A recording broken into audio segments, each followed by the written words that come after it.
أعوذ بالله من الشيطان الرجيم.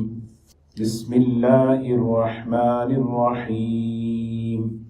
قل يا أيها الناس إن كنتم في شك من ديني فلا أعبد الذين تعبدون من دون الله ولكن أعبد الله الذي يتوفاكم وأمرت أن أكون من المؤمنين وأن أقم وجهك للدين حنيفا ولا تكونن من المشركين ولا تدع من دون الله ما لا ينفعك ولا يضرك فإن فعلت فإنك إذا من الظالمين. وإن يمسسك الله بضر فلا كاشف له إلا هو وإن يردك بخير فلا راد لفضله يصيب به من يشاء من عباده وهو الغفور الرحيم. قل يا أيها الناس إن كنتم في شك من ديني فلا أعبد الذين تعبدون من دون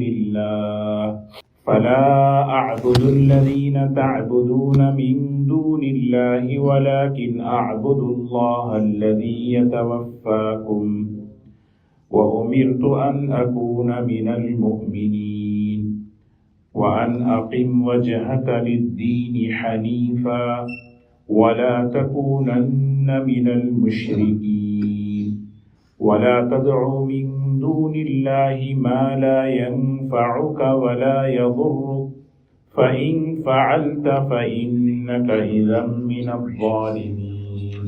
وإن يمسسك الله بضر فلا كاشف له إلا هو وإن يردك بخير فلا راد لفضله يصيب به من يشاء من عباده وهو الغفور الرحيم. قل يا أيها الناس قد جاءكم الحق من ربكم فمن اهتدى فإنما يهتدي لنفسه ومن ضل فإنما يضل عليها وما أنا عليكم بوكيل. واتبع ما يوحى إليك واصبر حتى يحكم الله وهو خير الحاکمین. صدق اللہ العظیم. ان آیتوں میں اللہ تبارک و تعالی ارشاد فرماتا ہے قل یا ایھا الناس ان کنتم فی شک من دینی. اے نبی صلی اللہ علیہ وسلم آپ اعلان کر دیجئے اے لوگو اگر تم میرے دین میں جو دین میں لے کر آیا ہوں اس دین میں اگر تمہیں شک ہے تو اچھی طرح سن لو فلا اعبد الذین تعبدون من دون اللہ. اللہ کے علاوہ جن کو تم پکارتے ہو جن کی تم عبادت کرتے ہو میں ان معبودوں کی عبادت نہیں کرتا. ولیکن اعبد اللہ الذی یتوفاکم لیکن میں اس اللہ کی عبادت کرتا ہوں جس کے قبضے میں موت ہے. وَأُمِرْتُ أَنْ أَكُونَ مِنَ الْمُؤْمِنِينَ اور اس بات کا مجھے حکم دیا گیا کہ میں ایمان والوں میں سے ہو جاؤں. اور اس بات کا حکم مجھے دیا گیا کہ ان اقم وجہک للدین حنیفا میں اپنے رخ کو اپنے چہرے کو اس دین کی طرف پھیر دوں جو دین بالکل حنیف ہے سیدھا ہے. ولا تکونن من المشرکین اور شرک کرنے والوں میں سے ہرگز نہ ہو جاؤ. ولا تدعو من دون اللہ ما لا ينفعك ولا يضرك اللہ کے علاوہ جو بھی ہیں وہ نہ نفع پہنچا سکتے ہیں نہ نقصان پہنچا سکتے ہیں لہٰذا انہیں مت پکارو. فإن فعلت فإنك إذا من الظالمین اگر تم نے یہ کر لیا تو تم اپنے آپ کو ظلم کرنے والوں میں سے ہو جاؤ گے. وَإِن يَمْسَسْكَ اللَّهُ بِضُرٍّ فَلَا كَاشِفَ لَهُ إِلَّا هُوَ اللہ تبارک و تعالیٰ اگر کوئی تکلیف، کوئی آزمائش اگر پہنچانے کا ارادہ کر لے، اللہ کے علاوہ کوئی اسے دور نہیں کر سکتا۔ وَإِن يُرِدْكَ بِخَيْرٍ، اور اللہ تبارک و تعالیٰ کسی خیر کا، بھلائی کا ارادہ فرما دے، فَلَا رَادَّ لِفَضْلِهِ، ساری مخلوق اس فضل کو پھیر نہیں سکتی، روک نہیں سکتی۔ يُصِيبُ بِهِ مَن يَشَاءُ مِنْ عِبَادِهِ، اللہ کا فضل اپنے بندوں میں سے جس پر چاہے ہو سکتا ہے۔ وَهُوَ الْغَفُورُ الرَّحِيمُ، اور اللہ تبارک و تعالیٰ بہت بڑے معاف کرنے والے اور مہربان ہیں۔ سورہ یونس کا یہ آخری رکوع ہے، آخری آیات بہت ہی خوبصورت طریقے سے اور بڑے جامع انداز سے پوری اس سورت کا خلاصہ ان آخری آیات میں، یعنی پوری سورت کا نچوڑ اللہ تبارک و تعالیٰ نے اس سورت کو شروع فرمایا، الف لام را تلک آیات الکتاب الحکیم، یہ حکمت والی آیات کی کتاب ہے، یہ اللہ کا کلام ہے، اور اللہ تبارک و تعالیٰ نے اپنی وحدانیت اور اپنی قدرت کے دلائل دیے، اور اللہ تعالیٰ نے اس سورت کے ابتدا میں یہ بتایا کہ میں نے تمہاری ضرورتوں کے لیے، جیسے آسمان اور زمین کے درمیان کھانے پینے کی چیزوں کو میں نے پیدا کیا، میں نے تمہاری دینی ضرورت کے لیے یہ کتاب اتاری ہے۔ اور اس کتاب کی 4 خصوصیت اس آیت یہاں پہ اس سورت میں بتائی، موعظۃ من ربکم وشفاء لما فی الصدور وہدی ورحمۃ للمؤمنین، یہ اللہ کا کلام ہے، ایک نصیحت ہے اور شفا ہے دلوں کی بیماریوں کی، اور ایک ہدایت ہے اور رحمت ہے۔ پھر 4 قوموں کا ذکر فرمایا، پھر اس کے بعد اللہ تبارک و تعالیٰ اس پوری سورت کا خلاصہ ان آیتوں میں بیان فرما رہے ہیں۔ کتنے دیکھیے اب، سبحان اللہ، قل، اے نبی جی آپ اعلان فرما دیجیے، یا ایھا الناس ان کنتم فی شک من دینی، ایک اعلان ہے پوری انسانیت کے سامنے، پورے لوگوں کے سامنے، اے لوگوں اگر تم کو میرے لائے ہوئے دین میں اگر شک ہے، جو کلام میں پڑھ کر سنا رہا ہوں اور جو دین میں تمہیں بتا رہا ہوں، اس میں اگر تمہیں شک ہے، کیونکہ اس دین کا تقاضا، اس کلام کا تقاضا یقین ہے نا؟ ہر علم کی عظمت ہوتی ہے، عزت ہوتی ہے، اس علم کو وہ عزت دینا چاہیے۔ اس علم کی عزت اور اس علم کی عظمت یہ ہے کہ اس پر یقین کیا جائے، اس پر ایمان لایا جائے، اور ایمان بھی اس درجے کا کہ یقین کے درجے میں ایمان ہو۔ فرمایا کہ اے لوگوں اگر تمہیں میرے لائے ہوئے دین پر اگر تمہیں شک ہے تو ٹھیک ہے، میں کھلا اعلان کرتا ہوں، یہ بات صاف طور پر نبی کریم صلی اللہ علیہ وسلم، آپ کی حکمت دیکھیں، نبی کی حکمت سیکھنا ہے۔ اللہ کے رسول صلی اللہ علیہ وسلم ڈھکی چھپی بات، گول مول بات، آدھی بات کہنا، آدھی بات نہیں کہنا، ایسا نہیں، اپنی بات مکمل طریقے سے صاف سامنے رکھتے، سامنے والے کا اکرام ہو، سامنے والے کی خیر خواہی ہو، بات کرنے میں، بات سمجھانے میں۔ حکمت کا مطلب یہ نہیں کہ دین کی بات کو چھپایا جائے، یہ ہے حکمت، نبوی حکمت، نبی کی حکمت۔ ہماری جو حکمت ہوتی ہے، ہم یہ سمجھتے ہیں کہ کون سی بات کہنا ہے، کون سی بات چھپانا ہے، کیا آدھی بات کہیں، کیا آدھی بات نہ کہیں، یہ نبی کی حکمت نہیں ہے۔ ابراہیم علیہ السلام نے بھی صاف طور پہ کہہ دیا، لوگوں سنو، اننی براء مما تعبدون، جن کی تم عبادت کر رہے ہو میں اس سے بری ہوں۔ اللہ کے رسول صلی اللہ علیہ وسلم سے کہلوایا جا رہا ہے، اے لوگوں اگر تم کو میرے لائے ہوئے دین میں اگر شک ہے، حالانکہ یقین ہونا چاہیے۔ نبی کریم صلی اللہ علیہ وسلم کی ایک دعا ہے، اللہم انی اعوذ بک من الشک فی الحق بعد الیقین، اللہم انی اعوذ بک من الشک، اے اللہ شک سے، ڈاؤٹ سے، شبہ سے میں پناہ مانگتا ہوں، اور خاص طور پہ وہ ڈاؤٹ، وہ شبہ فی الحق، حق کے معاملے میں آدمی ڈاؤٹ کرے، شبہ کرے، بعد الیقین، یقین کے بعد۔ تو میری بات یہ ہے فلا اعبد الذین تعبدون من دون اللہ ولکن اعبد اللہ الذی یتوفاکم. غور سے سنو، یہ فلا اس کا ترجمہ ہے، بالکل توجہ سے. جیسے صاحب یاسین کا واقعہ سورہ یاسین میں ہے نا، وجاء رجل من اقصى المدینہ يسعى قال يا قوم اتبعوا المرسلين اتبعوا من لا يسألكم اجرا وهم مهتدون وما لي لا اعبد الذي فطرني واليه ترجعون اتخذ من.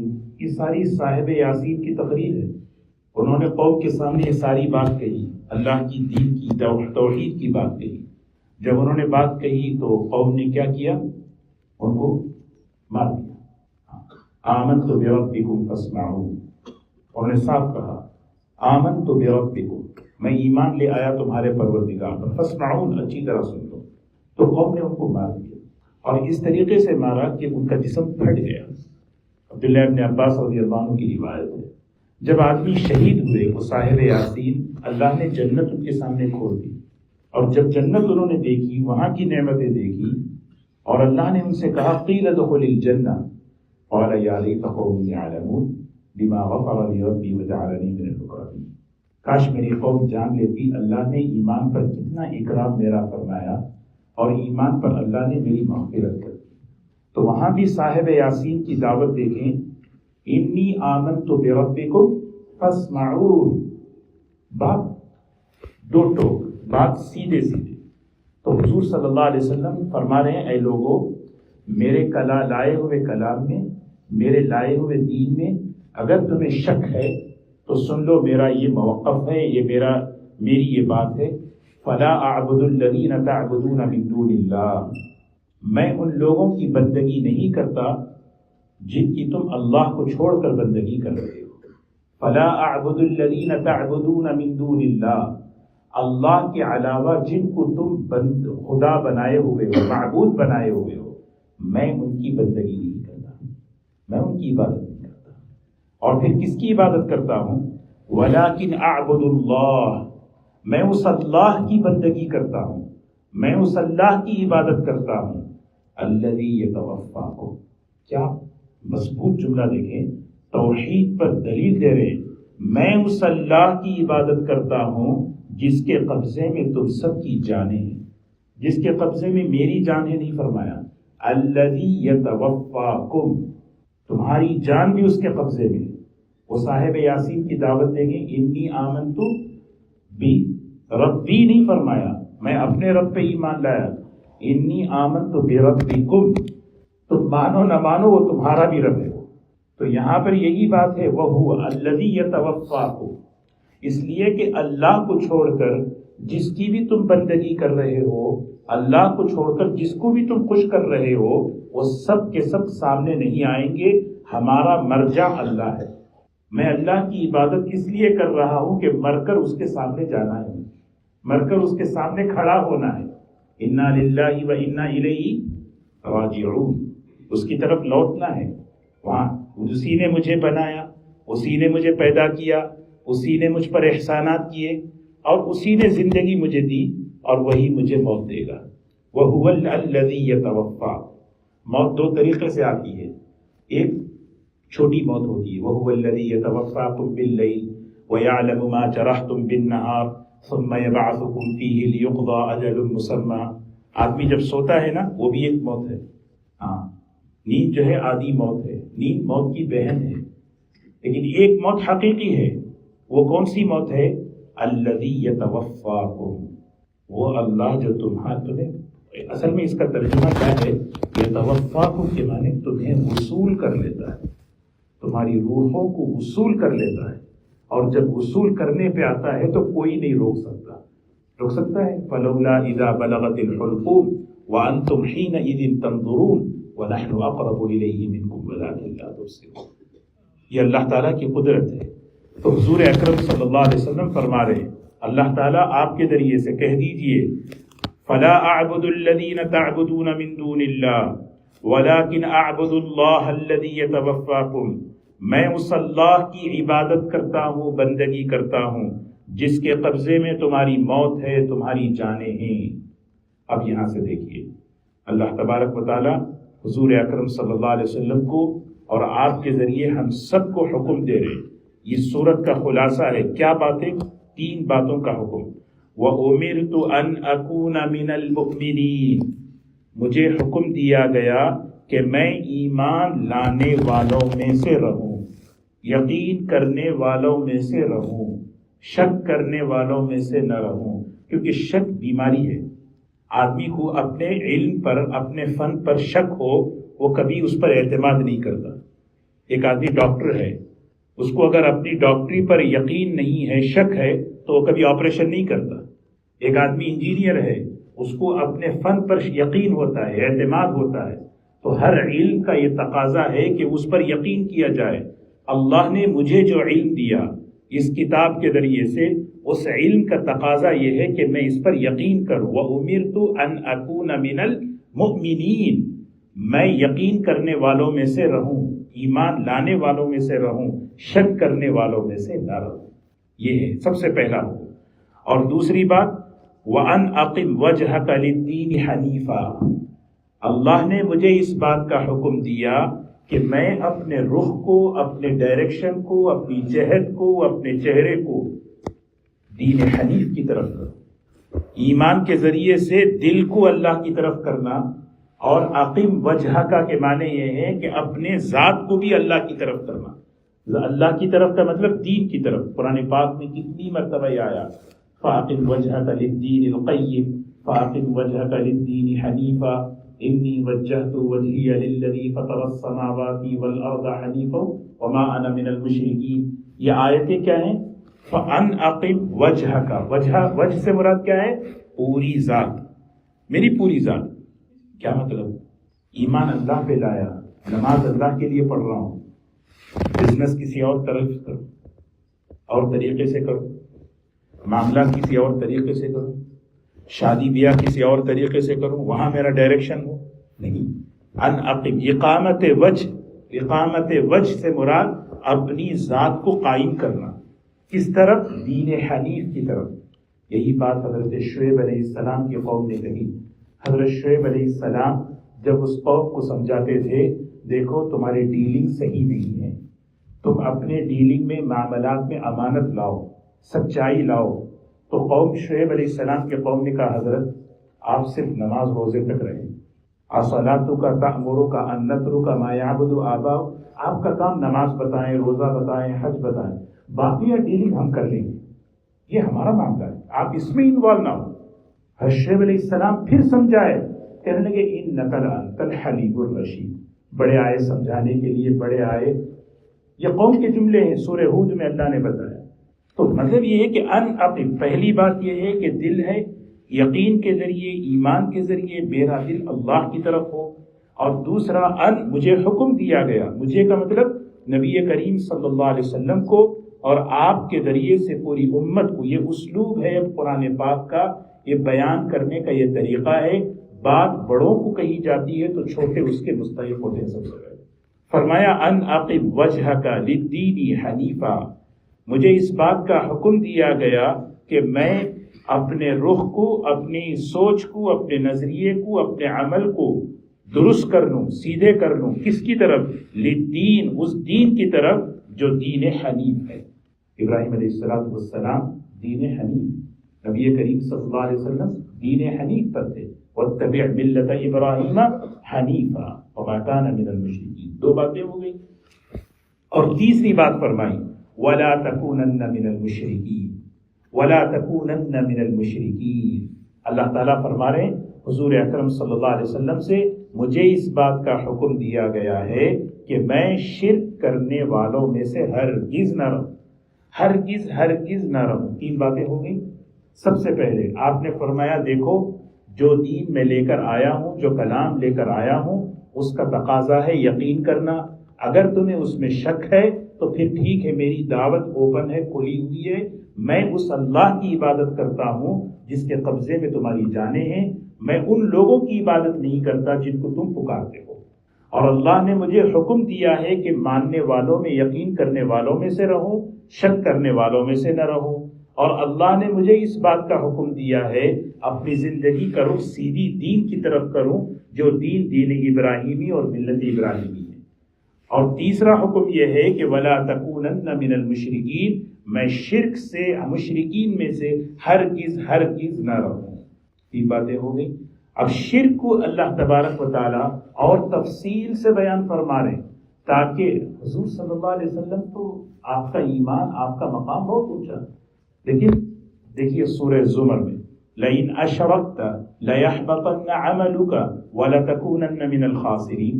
نبی جی اگر آپ سے شرک ہو جائے ہم آپ کے عمل برباد کر دیں گے۔ کوئی سوچ سکتا ہے نبی سے شرک ہو؟ لیکن یہ بات کیوں کہی جا رہی ہے؟ اسلوب ہے، یہ طریقہ ہے چھوٹوں کو سمجھانے کا۔ بڑوں سے جب ہم یہ بات کر رہے ہیں تو تم بہت اپنے ایمان کی، اپنے توحید کی حفاظت کریں۔ تو پھر یہاں پر اس بات کو اور اللہ تعالیٰ نے کھولا، فرمایا وَلَا تَدْعُوا مِن دُونِ اللَّهِ مَا لَا يَنفَعُكَ وَلَا يَضُرُّكَ۔ وَلَا تَدْعُوا، اللہ کے علاوہ، اللہ کو چھوڑ کر، اللہ کو چھوڑ کر، اللہ کے علاوہ کسی غیر کو مت پکارو۔ وَلَا تَدْعُوا، نہ عبادت کرو، نہ پکارو، من دون اللہ، پکارنا کس کو ہے؟ اللہ کو ہے۔ نماز میں، دعاؤں میں اللہ کو پکارے۔ اللہ خوش ہوتے ہیں جب بندہ اللہ کو پکارتا ہے۔ ادعوا ربکم تضرعا وخفیا، آہستہ پکارو، گڑ گڑا کر پکارو۔ اللہ چاہتے ہیں میرا بندہ مجھے پکارے۔ جب بندہ اللہ کو چھوڑ کر اللہ کے غیر کو پکارتا ہے، اللہ تعالیٰ کہہ رہے ہیں ما لا ينفعک ولا یضرک، وہ اللہ کا غیر جو ہے جس کے قبضے میں نہ نفع ہے نہ نقصان ہے، جس کے قبضے میں نہ نفع ہے نہ نقصان ہے۔ نافع اللہ ہے، ضار اللہ ہے، نفع دینے والا اللہ، نقصان لانے والا اللہ۔ فَإِن فَعَلْتَ، نبی جی اگر آپ یہ کر لیں، فَإِنَّكَ إِذًا مِّنَ الظَّالِمِينَ، آپ ظلم کرنے والوں میں سے ہو جائیں گے۔ شرک ظلم ہے، اور آدمی اللہ کے علاوہ کسی اور کی طرف نفع اور نقصان میں امید رکھے، نفع اور نقصان میں آدمی کسی اور کی طرف نگاہ اٹھائے۔ بڑی بہترین حدیث ہے۔ چھوٹے سے بچے تھے عبداللہ ابن عباس رضی اللہ عنہ، حضور صلی اللہ علیہ وسلم کے پیچھے بیٹھے ہیں، دور بھی نہیں، یا غلام یا غلام یا غلام، وہ لڑکے او لڑکے او لڑکے، پیار سے، اعلمک کلمات، کچھ باتیں میں تمہیں سکھاؤں، اچھی طرح سیکھ لو۔ اذا استعنت فاستعن باللہ واذا سئلت فاسأل اللہ، اللہ سے مانگو، اللہ سے مدد طلب کرو۔ پھر آپ نے فرمایا وَاعْلَمْ أَنَّ الْأُمَّةَ لَوْ اجْتَمَعَتْ، پوری انسانیت جمع ہو جائے، أَن يَنفَعُوكَ بِشَيْءٍ، تھوڑا سا نفع پہنچانے کے، پوری مخلوق جمع ہو گئی، تھوڑا نفع پہنچانا چاہے، شیئن میں تنوین جو ہے نا بہت ہی کم کے لیے، تھوڑا بھی نفع، لیکن لم ينفعوك بشیء، ہرگز وہ نفع نہیں پہنچا سکتے جب تک کہ اللہ کا ہوگا۔ یہ یقین ہمارا یقین کے درجے میں ہو، نافع اور ضار اللہ ہے۔ پھر آدمی جو ہے نا بندگی کی طرف، کون سی طاقت ہے جو انسان کو بندگی کی طرف لے؟ یہ صفات ہے، میرے نفع اللہ سے ہوتا، میرا نقصان اللہ کے قبضے میں، نظر کہیں اور سے ہو آ رہا ہے، ہو کہیں اور رہا ہے۔ یہ دنیا کا سسٹم ہے، نظر کہیں اور سے آ رہا ہے، نفع کسی سے ملتا ہوا نظر آ رہا ہے، لیکن اللہ کے حکم سے ہو رہا ہے۔ اگر یہ یقین بدل گیا تو پھر تو جو ہے ظلم ہے۔ پھر فرمایا وَإِن يَمْسَسْكَ اللَّهُ بِضُرٍّ، اگر اللہ تعالی تمہیں کوئی آزمائش، امتحان، تکلیف میں ڈال دے، اللہ اگر تمہیں پہنچانا چاہے، بِضُرٍّ، کسی بھی قسم کا ضر کہتے ہیں تکلیف، کوئی بھی کسی بھی لائن کی، جسمانی، صحت کے، مال کے، اولاد کے، کسی بھی لائن کی، بِضُرٍّ فَلَا كَاشِفَ لَهُ إِلَّا هُوَ، کشف یکشف، کشف کیا معنی ہے؟ دور کرنا، کھولنا، ہٹانا، اللہ کے علاوہ کوئی اسے ہٹا نہیں سکتا۔ یہ کیوں کہہ رہے ہو؟ اس آیت کا سبق کیا ہے؟ دنیا حالات کی جگہ ہے، حالات جتنے آئے بندہ اللہ کی طرف اتنا رجوع، اور اللہ یہی دیکھنا چاہتے، اللہ یہی دیکھنا چاہتے۔ حالات بھیجنے والا کوئی اور نہیں، حل کرنے والا کوئی اور ایسا نہیں ہے۔ حالات اللہ ہی کی طرف سے. ہاں اسی لیے نبی کریم صلی اللہ علیہ وسلم بڑی محبوب دعا پڑھتے تھے نماز کے بعد. اللہم لا مانع لما اعطیت ولا معطی لما منعت ولا راد لما قضیت ولا ينفع ذا الجد منک. فرمایا وَإِن يُرِدْكَ بِخَيْرٍ، اللہ تبارک و تعالیٰ اگر کسی خیر کا، بھلائی کا ارادہ فرما لے، میں اس بندے کو بھلائی دینا چاہتا ہوں، میں اس کے لیے خیر کا فیصلہ کرنا چاہتا ہوں. اگر یہ چیز آدمی اگر یقین کر لے، کئی اس کے مسئلے آپس کے حل ہو جائیں. اس کے پاس اتنا کیوں ہے میرے پاس کیوں نہیں، اس کے پاس یہ کیوں ہے جو میرے پاس نہیں. یہ آدمی کو بہت پریشان ہے. آدمی خواہ مخواہ کئی چیزوں میں پریشان ہے. ان کے پاس اتنا کیوں ہے جو میرے پاس نہیں ہے، ان کے پاس ایسا کیوں ہے جو میرے پاس نہیں ہے، وہ کیوں ان کے پاس اتنا آ رہا ہے جو میرے پاس نہیں آ رہا ہے. وَإِن يُرِدْكَ بِخَيْرٍ، اللہ اگر کسی خیر کا ارادہ فرما لے، فَلَا رَادَّ لِفَضْلِهِ، اللہ کے انعام کو، اللہ کے فضل کو کوئی لوٹا نہیں سکتا. يُصِيبُ بِهِ مَن يَشَاءُ مِنْ عِبَادِهِ، اللہ اپنے بندوں میں سے جس پر چاہے اپنا فضل، اپنا انعام پہنچا سکتا ہے، لہذا اسی کی بندگی کرو. یہ اصل ہے. مجھے اصل مقصد یہ ہے کہ بندگی پر ہمیں آنا ہے. یہ اصل مقصد ہے. بندگی اللہ کی، ہمیں اللہ کا بندہ بننا ہے. وہ بندگی پہ لانے، اللہ سمجھا رہے ہیں انعام دینے والا میں، فضل دینے والا میں، میرے اختیار میں ہے. یصیب بہ من یشاء من عبادہ، اپنے بندوں میں سے جس کو چاہے میں انعام دوں، میں فضل دوں. ذرا یہ بتاؤ، اللہ کے علاوہ اللہ کا غیر کا انعام دے سکتے ہیں؟ اللہ کا غیر، اللہ کے علاوہ کیا کوئی فضل کر سکتے ہیں؟ اچھا پھر آخری میں دو اور صفات فرمائے، وَهُوَ الْغَفُورُ الرَّحِيمُ. غلطیاں ہو جاتی ہیں، گناہ ہو جاتے ہیں، وہی ہے اللہ معاف کرنے والا اور وہی ہے مہربان. لہٰذا کیا کریں؟ اسی کو پکاریں. شروع فرمایا نا، وَلَا تَدْعُوا مِن دُونِ اللَّهِ مَا لَا يَنفَعُكَ وَلَا يَضُرُّكَ وَلَا تَدْعُوا، تو اللہ کے علاوہ کسی اور کو مت پکارو، اللہ کے علاوہ کسی اور کو راضی مت کرو. اللہ کو خوش کرنا، اللہ کو راضی کرنا، اللہ سے لینا، اللہ اصل ہے. کیوں بھائی؟ اس لیے کہ وہی معاف کرنے والا، وہی مہربان، وہی انعام دینے والا، وہی فضل کرنے والا. اچھا اس کے علاوہ کوئی اور کر سکتا ہے تو پھر ٹھیک ہے، بتاؤ کون ہے. یہ پوری صورت وہ چیلنج ہے، کون ہے بتاؤ؟ کوئی ہے ہی نہیں. آخری دو آیتیں ہیں اور سمیٹ رہے اللہ تعالیٰ. قل یا ایھا الناس قد جاءکم الحق من ربکم. نبی جی آپ اعلان فرما دیجیے، اے لوگو، قد جاءکم الحق من ربکم، حق تمہارے پروردگار کی طرف سے تمہارے پاس آ چکا ہے. وہ حق اللہ کا کلام ہے، اللہ کا دین ہے. اور حق قرآن کو اور دین کو حق کیوں بتایا؟ یہ ریالٹی ہے، حقیقت ہے. اس کے علاوہ سب کیا ہیں؟ کوئی بیس نہیں ہے ان کی، کوئی حقیقت نہیں ہے. اللہ کا دین حقیقت ہے، اللہ کا کلام حقیقت ہے. یا ایھا الناس، اے لوگو، قد جاءکم الحق من ربکم. اللہ کا کلام ایک روشنی ہے، ایک نور ہے جو اللہ کی طرف سے آیا ہے تمہارے پاس. اس نعمت کا شکر کیا ہے؟ فَمَنِ اهْتَدَىٰ فَإِنَّمَا يَهْتَدِي لِنَفْسِهِ. جو اس روشنی میں راستہ دیکھے گا، راستہ دیکھنا نہیں دیکھنا، راستے کو کیا کہتے ہیں؟ ہدایت کہتے ہیں. راستہ ہے، جانا ہے، ہماری منزل قبر ہے، ہماری منزل اللہ ہے. مجھے اب سے لے کر وہاں تک جانا ہے، لیکن اس جانے میں مجھے روشنی چاہیے. فَمَنِ اهْتَدَىٰ، اس قرآن پاک کے نور اور روشنی سے جو اس راستے پر چلے گا. چل رہے ہیں، ایمان لا رہے ہیں، عبادت اللہ کی کر رہے ہیں، دعائیں مانگ رہے ہیں، اللہ کے مخلوق کا حق ادا کر رہے ہیں، دین کا کام کر رہے ہیں، سب کچھ کر رہے ہیں، کر رہے نہیں کر رہے. جو اس روشنی میں چلے گا، یہ روشنی ہے، اس کی روشنی میں تم چلو. اگر یہ روشنی اگر ہٹ جائے تو پھر بھٹکو گے. فَمَنِ اهْتَدَىٰ، بڑی عجیب بات فرمائی. فَإِنَّمَا يَهْتَدِي لِنَفْسِهِ، جو قرآن پاک کی روشنی میں چل کر راستہ پار کرے گا وہ اسے اصل میں اپنا نفع کرے گا. دین پر چل کر، دین کا کام کر کے اللہ پر کوئی احسان نہیں کر رہا. یہتدی لنفسہ، یہتدی لنفسہ، سمجھ رہے ہیں؟ نماز پڑھ کے اپنا نفع، ہدایت پر چل کر اپنا بھلا ہو رہا ہے، اپنا فائدہ ہو رہا ہے. ماں باپ کی خدمت کر رہا ہوں، ان پہ احسان نہیں، اپنا نفع. کسی کا حق ادا کر رہا ہوں، اپنا بھلا کر رہا ہوں. یہ ہے جب قرآن پاک کی روشنی آدمی لیتا نا تو پھر آدمی عمل کر کے یہ سوچتا ہے اللہ نے مجھ پر احسان کیا. قرآن کی روشنی اگر ہٹ جائے پھر دین کا کام کر کے یہ سمجھتا ہے میں نے دین پر احسان. باڈی لینگویج بدل گئی.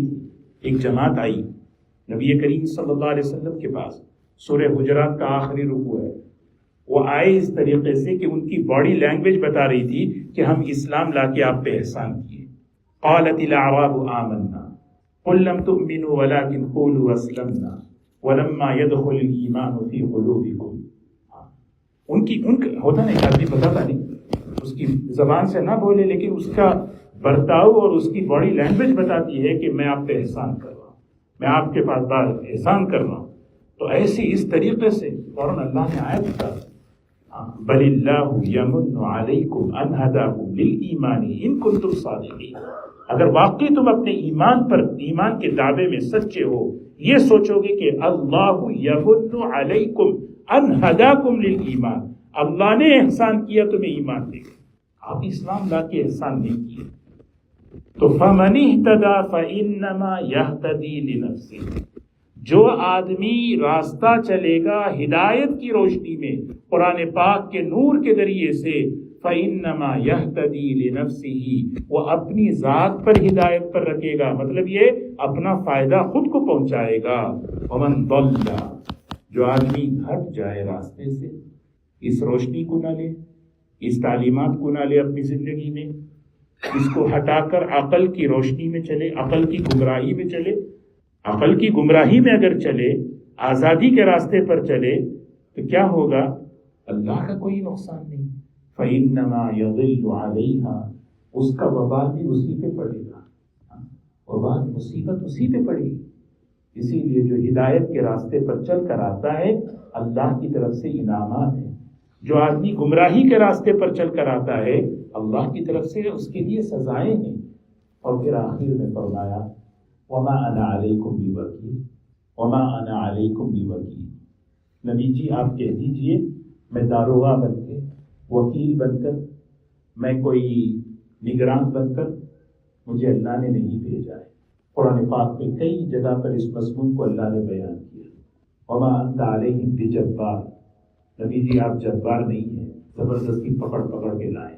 فذکر بالقرآن من یخاف وعید، قرآن سے نصیحت کرتے رہیے، جس آدمی میں ڈر ہوتا ہے وہ مانے گا. لست علیہم بمسیطر، آپ یہ مربی کے لیے ضروری ہے. مربی استاد ہے، مربی باپ ہے، مربی ماں ہے. مربی کے لیے ضروری ہے وہ نبی کے طرز پر تربیت کرے، دعا کرے، محنت کرے، سمجھائے، دلائل سے سمجھائے، بات کرے. زبردستی پکڑ کے وما انا علیکم بوکیل. اللہ کے رسول صلی اللہ علیہ وسلم زبان سے کہہ رہے ہیں ہم خود ساختہ وکیل بن جائیں، اپنے بچوں کے لیے بگاڑا جاتا ہے، باغی بن جاتے ہیں، تربیت میں بغاوت آ جاتی ہے. فرمایا نہیں وما انا علیکم بوکیل. آپ اس کا پرانے زمانے کا ترجمہ، آپ داروغہ نہیں ہے، نگران نہیں ہے کہ کسی کو پکڑ کے جو ہے پڑھے نہیں پڑھے کیوں نہیں کر رہی، یہ نہیں. ترغیب دو، بتاؤ ٹھیک ہے دو راستے ہیں، فمن شاء فلیؤمن ومن شاء فلیکفر. جو ایمان کے راستے پر چلے گا اس کے لیے انعامات ہیں، جو گمراہی کے راستے پہ چلے گا اس کے لیے وہ سزائیں ہیں. واتبع، کوئی مانے نہ مانے، کوئی مانے نہ مانے، آپ تو مانیے، آپ تو مان لیجئے. واتبع ما یوحى الیک، کوئی مانے نہ مانے اس وحی کی آپ اتباع کریں. یہ کس کو کہہ رہے ہیں؟ ہمیں کہہ رہے ہیں، اللہ تعالیٰ نبی کریم صلی اللہ علیہ وسلم. آدمی سمجھائے، آدمی دعوت دے، محنت کرے، لیکن مکلف اپنی ذات ہے، مکلف اپنی ذات ہے. واتبع ما یوحى الیک، جو وحی کی جا رہی ہے آپ کی طرف، آپ اس کی اتباع کریں، آپ اس کے پیچھے چلیں، آپ اس پر عمل کریں. یہ آپ ذمہ دار ہیں. علیکم انفسکم، آپ اپنی ذات کے ذمہ دار ہیں. دوسروں پر محنت کریں، وہ ان کے دل آپ کے اختیار میں نہیں. لیکن ظاہر سی بات ہے جب آدمی دین پر چلتا ہے، دوسروں پر محنت کرتا ہے، بڑے مشکلات آتے، آسان نہیں ہیں.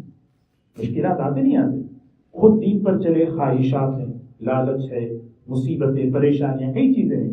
جب دوسروں پر محنت کریں گے کئی چیزیں سننے کو ملتی ہیں، کئی چیزیں رکاوٹیں ہوتی ہیں، ہوتی نہیں ہوتی. کہ سلوشن کیا ہے؟ وَاصْبِرْ حَتَّى يَحْكُمَ اللَّهُ، یہ سلوشن. وَاصْبِرْ، صبر کیجیے. صبر کے بغیر اس راستے پہ چل نہیں سکتے آپ.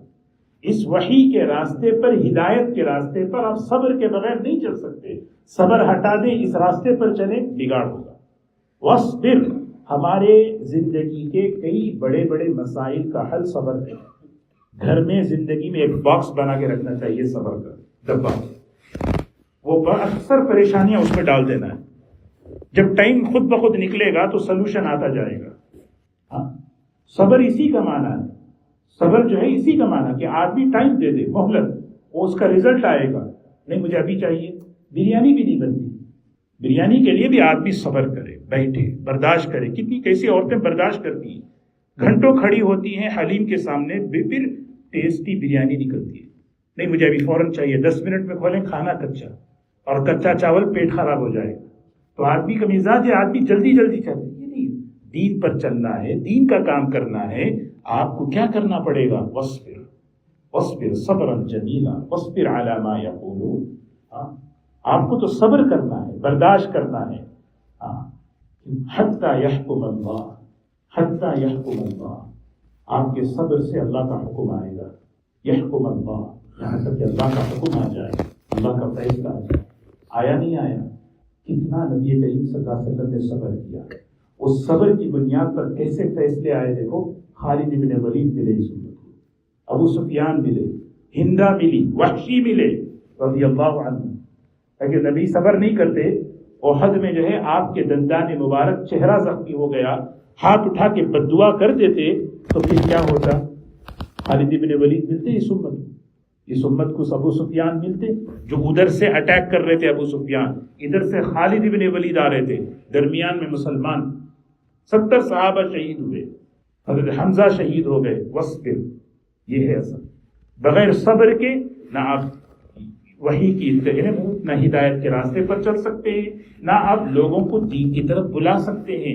وَاصْبِرْ حَتَّى يَحْكُمَ اللَّهُ، یہاں تک کہ اللہ کا فیصلہ آ جائے. اور اللہ کا فیصلہ دو ہیں، یا تو ہدایت کا یا تو ہلاکت کا. جن کی طبیعتوں میں سعادت ہوتی ہے اللہ نے ان کو ہدایت دے دی، اور جن کی طبیعتوں میں بدبختی لکھی ہوئی پہلے سے ہوتی ہے وہ لوگ تو جو ہے نا مارے گئے نہیں گئے. وہ اللہ فیصلہ کریں گے، اس کے بعد اللہ فیصلہ کریں گے، اور اللہ کا فیصلہ غیب میں ہے. یقین کریں وَهُوَ خَيْرُ الْحَاكِمِينَ، آخری جملہ ہے، بہترین فیصلہ کرنے والوں میں سے خیر الحاکمین. لیکن اس کا حکم، اس کا دیکھیے سبحان اللہ، سورت دیکھیے شروع کہاں سے ہوئی؟ تلک آیات الکتاب الحکیم، ختم ہو رہی ہے خیر الحاکمین. بڑی بہترین جامع انداز سے جو ہے نا اس سورت کو مکمل کر کے ہمارے سامنے پیش کرے. یہ حکمت والی کتاب ہے، کتاب حکمت والی. اللہ حکیم ہے، اس کی ایک ایک حکم میں بڑی حکمتیں چھپی ہوئی ہوتی ہیں. اس پر چلو، یقین کے ساتھ چلو. جب چلتے رہیں گے صبر کے ساتھ، برداشت کے ساتھ، اللہ کے فیصلے ہوں گے انشاءاللہ. حتی یحکم اللہ، یہاں تک کہ اللہ فیصلہ کرے. اور وہ اللہ تعالیٰ کیسے ہیں؟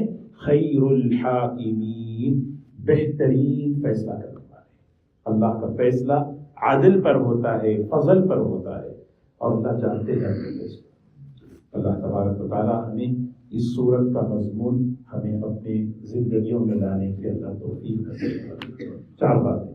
بندگی صرف اللہ کی ہمیں کرنی ہے، اور اپنے دل کا رخ اللہ کی طرف ہو، اور اپنی ذات کا رخ عقیم وجہ کا. نماز میں کھڑے ہو کے کیا کہتے ہیں؟ انی وجہت وجہی للذی، یہ تو زبان سے کہتے ہیں، یہ اقرار ہے یا اللہ بس نماز میں جیسا میرا ڈائریکشن قبلے کی طرف ہے، نماز کے باہر بھی میری زندگی کا ڈائریکشن تیرے دین کی طرف ہے. یہ ہے اقامت. اور پھر چوتھی چیز کیا ہے؟ شرک سے اپنے آپ کو بچانا. یقین، شرک سے اپنے آپ کو بچانا، اور اللہ کی باتوں پر یقین کامل کو. اللہ تبارک و تعالیٰ ہمیں توفیق نصیب فرمائے. سورہ یہ جو آخری جملہ ہے نا، وحی کی اتباع کرتے رہیں، صبر کرتے رہیں، اللہ کے فیصلے ہوں گے. جس کو سعادت ہے اللہ ہدایت دیں گے، اور جس کے نصیب میں ہدایت نہیں ہے وہ کیا ہوں گے؟ تباہ ہوں گے. سورہ ہود اس کی تفسیر ہے. سورہ یوسف 6 صورتیں ہیں، صرف ایک جملے کی تفسیر. سورہ ہود سے لے کر سورہ ہجر تک 6 صورتیں اللہ تعالیٰ بڑے بہترین انداز سے سمجھاتے ہیں. اللہ قوموں اور افراد کو کیسے ہدایت دیتے ہیں، اللہ قوموں اور افراد کی کیسی جو ہے نا ان کے جو ہے وہ ناکام کیوں ہوتے ہیں، ہلاکت کیوں آتی ہے، اس کے اسباب کیا ہے. آپ پڑھتے جائیں. اور نبیوں کا صبر بیان کیا گیا. نوح علیہ السلام کا صبر، صالح علیہ السلام کا صبر، ہود علیہ السلام کا صبر، حضرت لوط علیہ السلام کا صبر، شعیب علیہ السلام کا صبر. یہ پورا بیان کر کے سورہ ہود کو آخر میں ختم کر رہے ہیں. فاستقم کما امرت ومن تاب معک. نبی جی آپ بھی جمیے اس طرح جیسے یہ انبیاء جمے.